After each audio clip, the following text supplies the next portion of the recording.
Balita naman po, patuloy na inaalam ng NBI ang mga nasa likod ng garlic cartel. Ayon sa NBI, may hawak na silang mga pangalan, subalit bineberipika pa nila ang mga ito. Si Noel Perfecto ang ating tagapagbalita.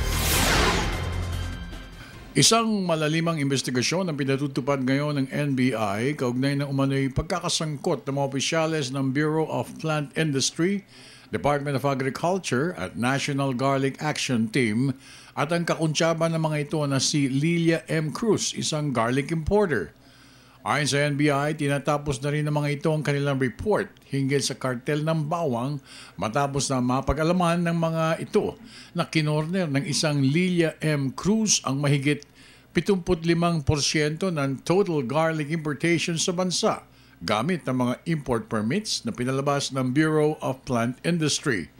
Ayon pa sa NBI probers, gumamit ng mga dummy entities si Lilia M. Cruz para makumpleto nito ang phytosanitary import clearance requirement upang makuha ang mahigit 300 pangangailangang dokumento na in-issue sa mga kooperatiba, associations at mga importers na affiliated kay Lilia M. Cruz. Matatandaan na mismo ang palasyo ang nag-atas na dakpin, hulihin at ilagay sa tamang kalalagyan ang mga price manipulators at hoarders na bumubuo sa garlic cartel. Para sa Telebisyon ng Bayan, ako naman si Noel Perfecto.